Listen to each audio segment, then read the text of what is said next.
Hello student, आवाज़ आ रही है बेटा? क्यों? अच्छा, तो हम लोग पढ़ रहे थे, पीरियोडिक टेबल वाला चैप्टर पढ़ रहे थे। और पीरियोडिक प्रॉपर्टी कौन कौन सी हो गई थी? Atomic radii, effective nuclear charge, screening effect, ionic potential, ionic mobility, ये सारी चीज़ें हो गई थी। आज नई प्रॉपर्टी पढ़ेंगे जिसका नाम है हे राम रे नाम नहीं है, जिसका नाम है आयोनाइजेशन एनर्जी। ठीक है बेटा, चलो देखो ध्यान से। फिफ्थ नंबर प्रॉपर्टी है आयोनाइजेशन एनर्जी। क्या है आयोनाइजेशन एनर्जी? क्या होती है आयोनाइजेशन एनर्जी? अच्छा, जिन्हें क्या कहा जाता है कि जैसे कोई ये ए है, इससे एक इलेक्ट्रॉन निकाल दो तो ए प्लस बन जाएगा और एक इलेक्ट्रॉन निकल जाएगा।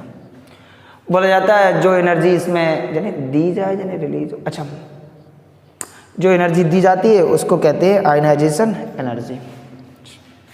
ठीक, तो ये आयोनाइजेशन एनर्जी की डेफिनेशन तुम मान के चलो, लेकिन ऐसा कुछ नहीं है। What is the ionization energy? Reality सुनो जरा। कुछ पॉइंट है, वो शब्द अगर यहाँ पे यूज नहीं हो रहे हैं तो वो डेफिनेशन आयोनाइजेशन एनर्जी की सही नहीं है। पहले तो डेफिनेशन ही सीख लो। आयोनाइजेशन एनर्जी की सही डेफिनेशन क्या है? कि बोले मतलब कि एनर्जी, कितनी एनर्जी दी जाए किसी एटम से इलेक्ट्रॉन निकालने के लिए, जो एनर्जी देते हैं दैट्स कॉल्ड आयोनाइजेशन एनर्जी। कितनी गंदी फीलिंग आ रही है। सुनो, नंबर फर्स्ट क्या डेफिनेशन है? डेफिनेशन के लिए क्या शब्द यूज होने वाले वो सुनो। सबसे पहले ये जो एलिमेंट है 1 मोल होना चाहिए। नंबर सेकंड आइसोलेटेड होना चाहिए, मतलब अकेला। नंबर थर्ड 1 मोल आइसोलेटेड, और ये गैसियस एटम होना चाहिए। और इसके जो इलेक्ट्रॉन भरे हों वो किस स्टेट में भरे हों?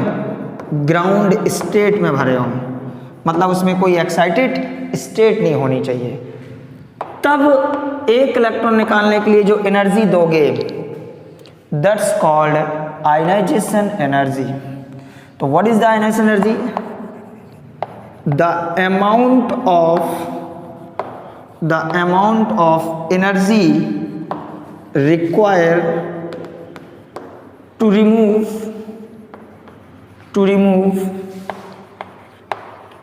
an electron from 1 mole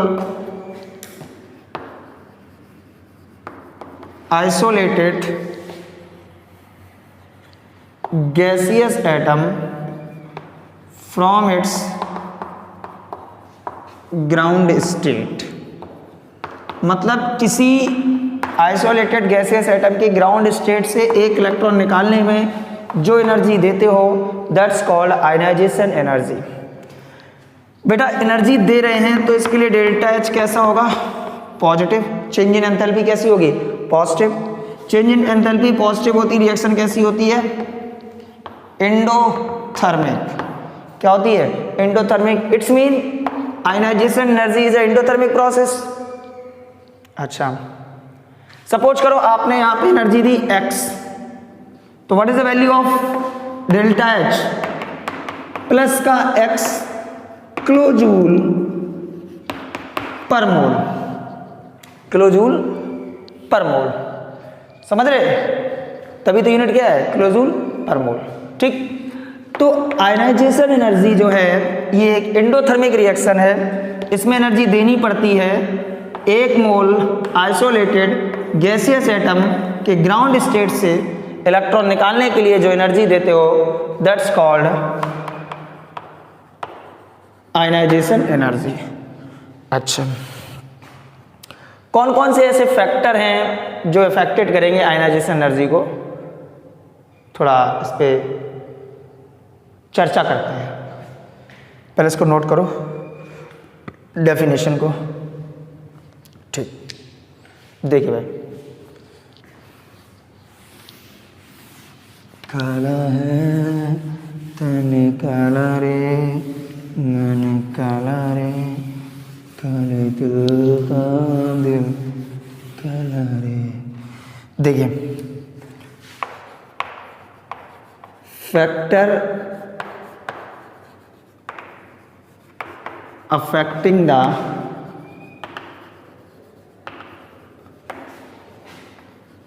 ionization energy, factor affecting the ionization energy, ऐसे कौन कौन से फैक्टर हैं जो आयनाइजेशन एनर्जी को अफेक्टेड करते हैं। नंबर फर्स्ट पॉइंट, बहुत इंपॉर्टेंट पॉइंट, ध्यान सुनना, effective nuclear charge. Effective nuclear charge ये कहा जाता है ionization energy is directly proportional to the effective nuclear charge. ध्यान से सुनो, आपको पता है जब आप पीरियोडिक टेबल में लेफ्ट टू राइट जाते हो तो इफेक्टिव न्यूक्लियर चार्ज बढ़ता है, अप टू डाउन आने पर इफेक्टिव न्यूक्लियर चार्ज घटता है। It's mean left to right जाने पर आयनाइजेशन एनर्जी बढ़ेगी, अप टू डाउन आने पर आयनाइजेशन एनर्जी घटेगी। ऐसा क्यों होता है? इफेक्टिव न्यूक्लियर चार्ज है क्या? इफेक्टिव न्यूक्लियर चार्ज मैंने आपको बताया था, ये न्यूक्लियस है, ये सेल है, ये न्यूक्लियस बाहर वाले इलेक्ट्रॉन को कितनी ज़्यादा एनर्जी से ट्रैप किए हुए है, that's called effective nuclear charge. ये न्यूक्लियस इस बाहर वाले इलेक्ट्रॉन को कितनी पावरफुली ट्रैप्ड किए हुए, पकड़े हुए, खींचे हुए अपनी तरफ। एक बात सोचो अपने दिमाग से, समझना जरा बात को, अगर आपके अंदर अंडरस्टैंडिंग है। फिर से मैं एक्सप्लेनेशन देने की कोशिश कर रहा हूँ, हो सकता है आपको समझ में, वरना नहीं समझ में तो कोई दिक्कत वाली बात नहीं, ठीक है। एक बात सुनो कि ये एक हो गया, एक ये हो गया, चलो इस पे एक और गोला बना लो। किसकी एटॉमिक रेडियस ज़्यादा है? इसकी रेडियस R1 ले लो, इसकी R2 ले लो, तो R1 is greater then R2, ठीक है। अच्छा, इसके लिए इफेक्टिव न्यूक्लियर चार्ज कितना होगा? Q Q upon R1 square. इसके लिए कितना होगा? ENC, सब पढ़ाया मैंने, इफेक्टिव न्यूक्लियर चार्ज के Q upon R2 square. Definitely ये R1 क्या है? ज़्यादा है, ये R1 क्या है? कम है। जब ये ज़्यादा है तो ये कम हो जाएगा।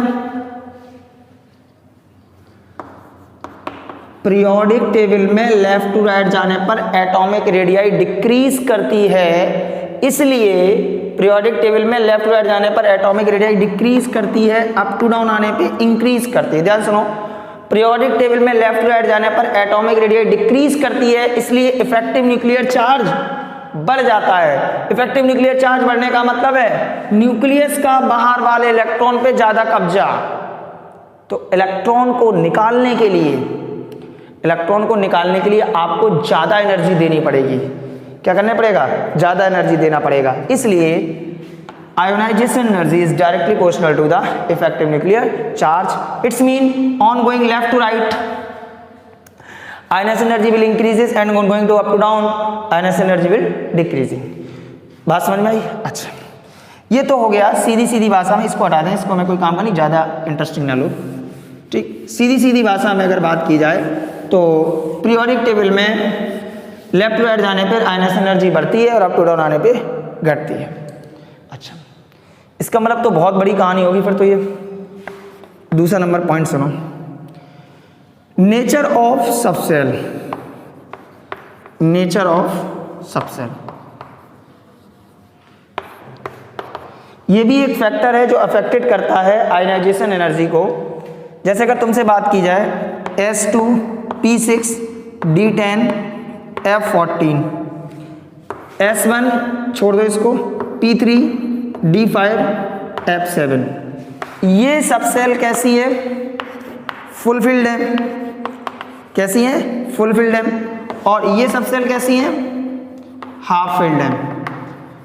अरे भाई, सल्फर में 2 इलेक्ट्रॉन होते हैं, सॉरी सल्फर कह रहे, S सबसेल में, P सबसेल में कितने इलेक्ट्रॉन होते हैं? मैक्सिमम 6 इलेक्ट्रॉन होते हैं, 6 हैं, तो ये कैसी होगी? फुलफिल। इसका हाफ P3, ये कैसा हो गया?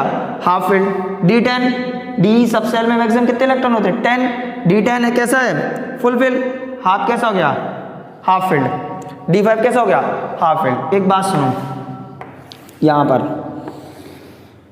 कि आपकी जो फुल फील्ड और हाफ फील्ड सबसेल होती हैं ये आपकी बहुत ज़्यादा स्टेबल होती हैं। जरा समझना, फुल फील्ड आपकी होती हैं मोस्ट स्टेबल, फुल फील्ड कैसी हैं, मोस्ट स्टेबल, और जो हाफ फील्ड हैं ये आपकी होती हैं मोर स्टेबल। ठीक है, मतलब अगर तुमसे बात की जाए फुल फील्ड और हाफ फील्ड में तो सबसे ज़्यादा स्टेबल कौन है, फुल फील्ड है, और उससे कम कौन है, हाफ फील्ड। जैसे अगर तुमसे बात करें कि D9 और D10 में कौन ज़्यादा स्टेबल होगा, ये फुल फील्ड है D10, ये ज़्यादा हो जाएगा। अच्छा, D5 और D4 में कौन ज़्यादा होगा, ये हाफ फील्ड है, ये ज़्यादा हो जाएगा। बोलो हो जाएगा नहीं हो जाएगा। ठीक, तो सर हमें इससे फ़ायदा क्या है, इससे फ़ायदा है एक चीज़ और अगर तुम चाहो तो सीख लो कि तुम्हें पता है कि पूरी पीरियोडिक टेबल में सबसे ज़्यादा स्टेबल एलिमेंट कौन है, सबसे ज़्यादा स्टेबल एलिमेंट है नोबल गैस। कौन है नोबल गैस, बोले तो helium, neon, argon, krypton, xenon और ये रेडॉन, ये तो सबसे ज़्यादा स्टेबल है। क्यों स्टेबल है, क्योंकि इनके ऑक्टेट कंप्लीट होते हैं। क्या कंप्लीट होते हैं, ऑक्टेट। और जब ऑक्टेट कंप्लीट है इसका मतलब क्या है, ऑक्टेट जब ही कंप्लीट हो गए जब सब सेल कैसी होंगी, फुल होंगी। जब तक सब सेल फुल नहीं होंगी तब तक ऑक्टेट कंप्लीट होगा नहीं होगा। अरे यार चलो एक तुम्हें करके दिखा दे, नियॉन कितना होता है, 10 होता है, 1s2 2s2 2p6, कितना आया 2p6, फुलफिल्ड है तभी तो स्टेबल है। मतलब कुल मिला के ये है कि अगर तुमसे सबसेल की बात की जाए तो सबसे ज़्यादा फुलफिल्ड सबसेल स्टेबल होती हैं, उससे कम हाफ फिल्ड सबसेल स्टेबल होती हैं। कौन सी होती हैं, हाफ फिल्ड। अच्छा एक बात और है कि फुलफिल्ड और हाफ फिल्ड में full filled is most stable, half filled is more stable. इन दोनों के कंपैरिजन में भी अगर बात करो तो फुलफिल्ड ज़्यादा होती है। हाफ फिल्ड स्टेबल है, हाफ फील्ड स्टेबल है बट ओनली फ्रॉम अगल बगल, मींस D5 आपका स्टेबल है लेकिन D4 से ज़्यादा स्टेबल है, D6 से ज़्यादा स्टेबल है। तुम कहो कि D5 और D8 में कौन ज़्यादा स्टेबल है, देन आपका D8 हो जाएगा।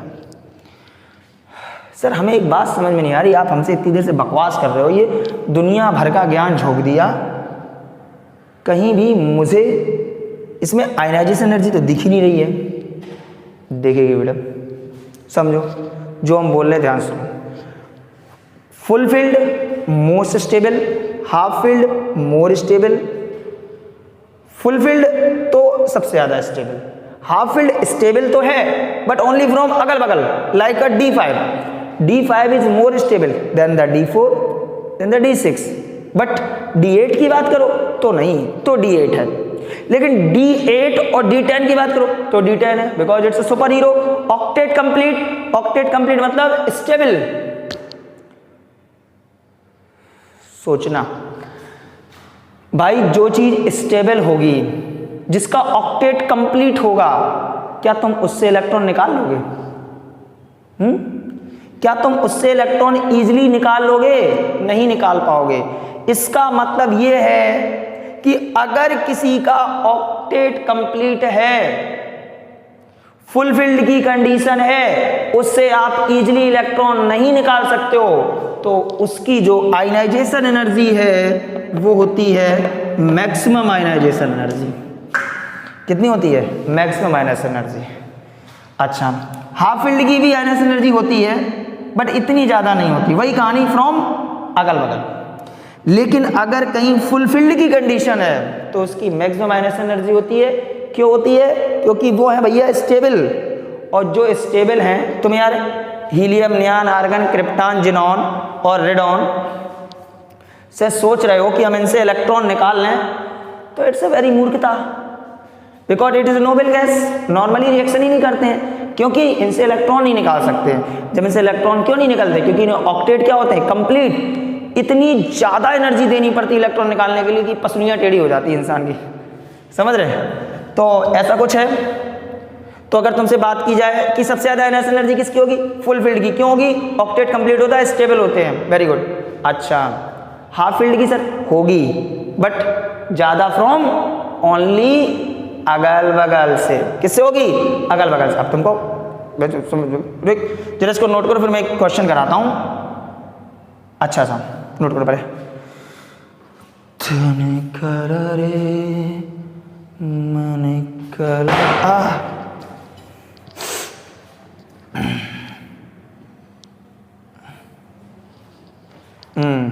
देखो भाई, क्वेश्चन क्वेश्चन क्वेश्चन, बाजार में बिकता हुआ क्वेश्चन, आईडी में आने वाला क्वेश्चन।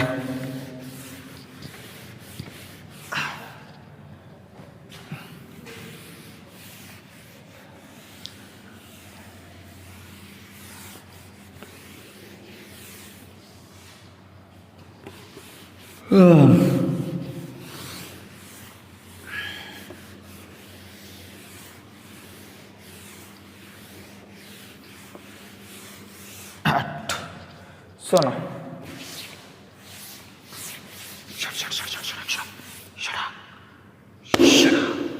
देखो भाई,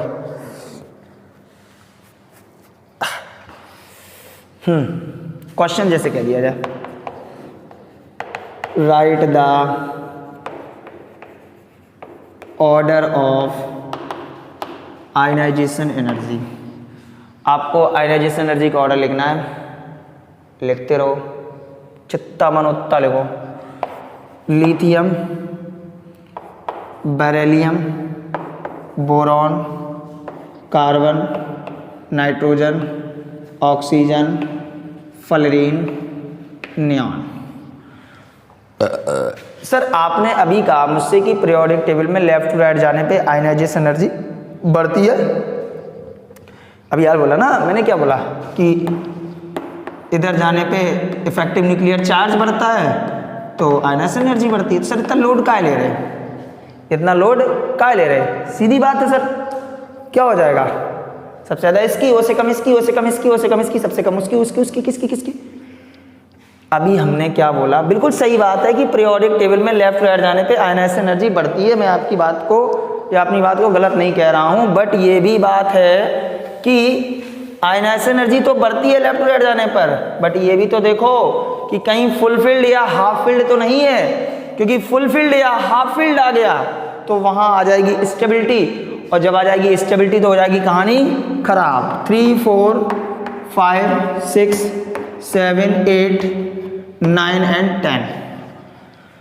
ठीक है, इलेक्ट्रॉनिक कन्फर्मेशन करो। 1s2 2s1 1s2 2s2 1s2 2s2 2p1 1s2 2s2 2p2 1s2 2s2 2p3 1s2 2s2 2p4 1s2 2s2 2p5 1s2 2s2 2p6। देखो ये क्या है, फुल फील्ड है।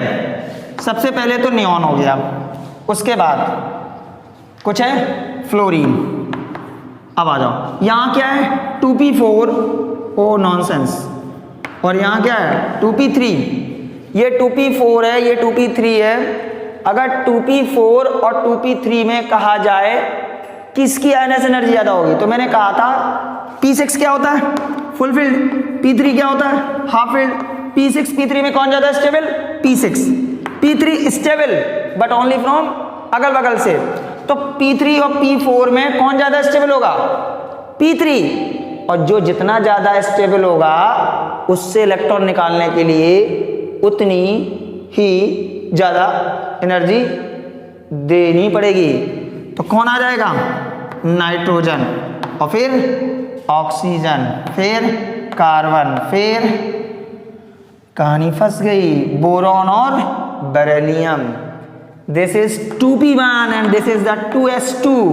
2s2 बोले तो फुल फील्ड, कैसा है फुल फील्ड। फिर आ जाएगा बेरिलियम, फिर क्या हो जाएगा बोरॉन, और फिर क्या हो जाएगा lithium. This is the first ionization energy order. First ionization energy का मतलब क्या होता है? जब एक इलेक्ट्रॉन निकलता है, that's called first ionization energy. भी बताएंगे इसके बारे में। क्वेश्चन आ जाए sir, why ionization energy of nitrogen is greater than oxygen. Nitrogen की आयनाइजेशन एनर्जी ऑक्सीजन से ज्यादा होती है, क्यों? क्योंकि नाइट्रोजन कैसा होता है? हाफ फील्ड स्टेबल, और हाफ फील्ड स्टेबल की वजह से इससे इलेक्ट्रॉन निकालने के लिए हमें ज़्यादा एनर्जी देनी पड़ेगी, इसलिए आपका ऐसा सब कुछ होता है। बात समझ में आई?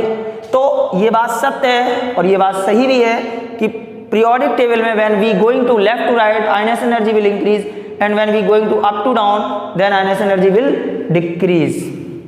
ठीक है, बट ये जरूर देख लेना कि वहां पर कहीं फुल फील्ड या हाफ फील्ड का केस तो नहीं मिल रहा है। तो मैंने अभी पढ़ा definition of ionization energy and factor affecting the ionization energy.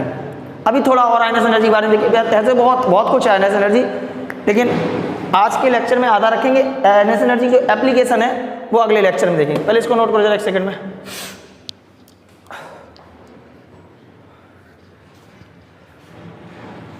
हो गया? चलो अच्छा देखो,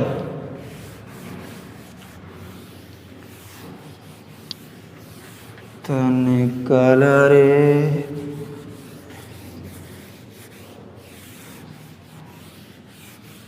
देखिए अच्छा पॉइंट है एक। जैसे आपका ये ए है सर, ए से एक इलेक्ट्रॉन निकाला, ए प्लस बन गया, एक इलेक्ट्रॉन निकल गया, ए प्लस बन गया। अच्छा, सपोज करो आपने एनर्जी कितनी दी? x किलोजूल पर मोल। ठीक, अब इस ए प्लस से एक इलेक्ट्रॉन निकाला, ए प्लस 2 बन गया, एक इलेक्ट्रॉन और निकल गया, आपने एनर्जी कितनी दी? y किलोजूल पर मोल। ठीक है, अच्छा क्वेश्चन नंबर फर्स्ट। अच्छा, जब पहला इलेक्ट्रॉन निकालते हो तो इसको बोलते हैं आयनाइजेशन एनर्जी फर्स्ट, और जब दूसरा इलेक्ट्रॉन निकालोगे तो इसको बोलेंगे ionization energy second. Question number first, ionization energy first और आयनाइजेशन एनर्जी सेकंड में ज्यादा कौन होगा? एक बात सोचो, पहले ये ए है, आयनाइजेशन एनर्जी सेकंड, सबसे पहले ये ए है, ये इसका न्यूक्लियस हो गया ए का, ये आउटरमोस्ट सेल हो गई। ठीक, अच्छा जब तुमने इस ए से एक इलेक्ट्रॉन निकाल दिया, -1 इलेक्ट्रॉन, इसका मतलब क्या है? एक सेल कम हो गई, एक सेल कम हो गई। कितनी बची? ये इतनी बची। अच्छा, पहले इफेक्टिव न्यूक्लियर चार्ज इतनी डिस्टेंस की वजह से था, एक इलेक्ट्रॉन निकलने के बाद जो यहाँ पे ए था वो ए प्लस बन गया। अब इफेक्टिव न्यूक्लियर चार्ज इतनी डिस्टेंस की वजह से है, इफेक्टिव न्यूक्लियर चार्ज इंक्रीज कर जाएगा क्योंकि डिस्टेंस क्या हो गई? कम हो गई। तो सीधी सी बात है सर, जब आप दूसरा इलेक्ट्रॉन निकालोगे तो आपको देखो ये इतनी डिस्टेंस थी, तो ये कम पावर से इसको बाहर वाले इलेक्ट्रॉन को खींच पा रहा था, तुमने इजीली निकाल दिया। जब एक इलेक्ट्रॉन निकल गया, ये सेल कम हो गई, डिस्टेंस कम हो गई, अब ये न्यूक्लियस थोड़ा और पावर से इलेक्ट्रॉन को खींचेगा, तो इलेक्ट्रॉन निकालने के लिए आपको एनर्जी ज्यादा देनी पड़ेगी। तो ionization energy first and ionization energy second में बात करो तो आयनाइजेशन एनर्जी फर्स्ट हो, चाहे सेकंड हो, चाहे थर्ड हो, चाहे फोर्थ हो, ध्यान से सुनना, सीधी बात यह है कि जब आप एक इलेक्ट्रॉन निकाल लोगे तो डिस्टेंस कम, फोर्स बढ़ गया, दूसरा इलेक्ट्रॉन निकाल लोगे डिस्टेंस फिर कम, फोर्स और बढ़ गया, तीसरा निकालोगे डिस्टेंस और कम, फोर्स और बढ़ गया, चौथा निकालोगे डिस्टेंस और कम, फोर्स और बढ़ गया।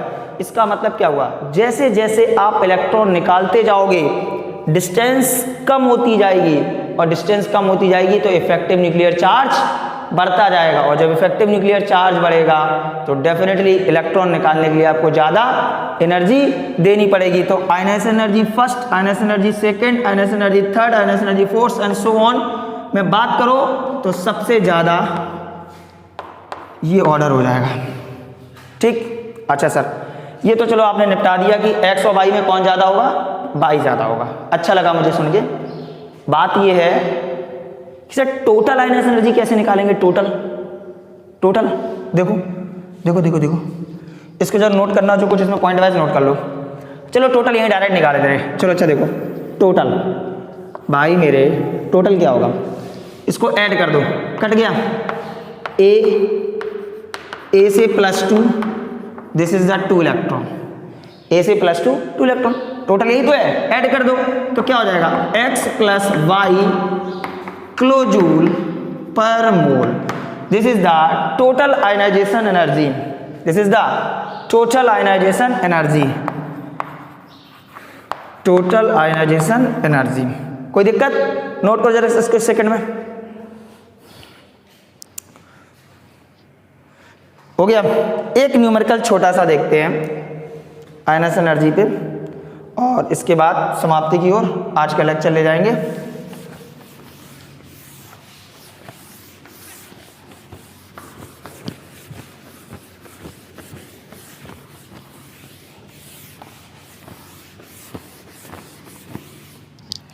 जैसे क्वेश्चन दे दिया जाए, ionization energy first and ionization energy second for magnesium is 20,60 kilojoule per mole, then what amount of energy required to 2.4 gram of magnesium change into the magnesium +2। कह रहा है कि मैग्नीशियम के लिए ionization energy, first ionization energy and second ionization energy for magnesium 20,60 kilojoule per mole है। कह रहा कि मुझे कितनी एनर्जी की जरूरत पड़ेगी अगर मैं 2.4 ग्राम, कितना 2.4 ग्राम मैग्नीशियम को चेंज कर दूं Mg+2 में। अच्छा जरा ये देखो सर, ये Mg पहले किस में चेंज हुआ, Mg+ में एक इलेक्ट्रॉन निकल गया, क्योंकि ये फर्स्ट आयनाइजेशन एनर्जी है। फर्स्ट आयनाइजेशन एनर्जी कितनी है 20। फिर इसके बाद आयनाइजेशन एनर्जी सेकंड मतलब दूसरा इलेक्ट्रॉन निकला हुआ होगा, Mg+2 दूसरा इलेक्ट्रॉन निकल गया, आयनाइजेशन एनर्जी कितनी है 60। ओवरऑल करो, हैं अच्छा सॉरी Mg+, सही तो है, ठीक है। तो इसका ओवरऑल करोगे Mg+ से Mg+ कट गया, क्या आया Mg चेंज इनटू Mg+2 और 2 इलेक्ट्रॉन आ गया। इसका मतलब क्या किया, मैंने दोनों रिएक्शन को जोड़ दिया। वो यही तो कह रहा है कि मैग्नीशियम चेंज इनटू मैग्नीशियम+2 दोनों को जोड़ दिया, कितना हो गया 80 किलोजूल पर मोल। सर यहां कहानी इसकी खत्म नहीं होती है। This is the ionization energy of 1 mole. ये कितने की आयनाइजेशन एनर्जी है, 1 मोल की आयनाइजेशन एनर्जी है। वो ये नहीं कह रहा है कि 1 मोल Mg चेंज हो रहा है Mg+2 में, वो कह रहा है कि 2.4 ग्राम Mg चेंज हो रहा है Mg+2 में। और ये आयनाइजेशन एनर्जी कितनी है, किलोजूल पर मोल। पर मोल का मतलब 1 मोल मैग्नीशियम जब मैग्नीशियम+2 में चेंज हो रहा है तो आयनाइजेशन एनर्जी कितनी है 80। अच्छा वो कह रहा है 2.4 ग्राम चेंज हो तो कितना होगा, पहले मोल निकालो। मोल कैसे निकालोगे, गिवन वेट 2.4, एटॉमिक वेट 24, कितना आया 0.1 मोल आ गया। आ गया नहीं आ गया, जरा बताओ। जब 1 मोल Mg चेंज होता है Mg+2 में तो एनर्जी कितनी देनी पड़ती है 80 किलोजूल पर मोल। कितनी देनी पड़ती है 80 किलोजूल पर मोल। अपने पास कितना है 0.1 मोल Mg चेंज हो रहा है Mg+2 में, तो कितनी देनी पड़ेगी 80 × 0.1/1 8 किलोजूल। कितनी देनी पड़ेगी 8 किलोजूल। इसका मतलब क्या हुआ कि 24 ग्राम, 1 मोल मैग्नीशियम का मतलब 1 मोल मैग्नीशियम बोले तो 24 ग्राम, 24 ग्राम मैग्नीशियम को मैग्नीशियम +2 में चेंज करने के लिए हमें कितनी एनर्जी देनी पड़ेगी 80, तो 2.4 के लिए कितनी देनी पड़ेगी 8। बात समझ में आई? इसको नोट कर लो जल्दी से 1 सेकंड में, ठीक है। तो आज के लेक्चर में यहीं तक रखते हैं, कल इसके एप्लीकेशन, और कुछ बच्चों को हो सकता है ये न्यूमेरिकल अभी ना समझ में आया हो, तो ये थोड़ी बड़ी कहानी है, कल इस पे एक न्यूमेरिकल और लगवा देंगे, ठीक है। Okay, thank you, bye, good night.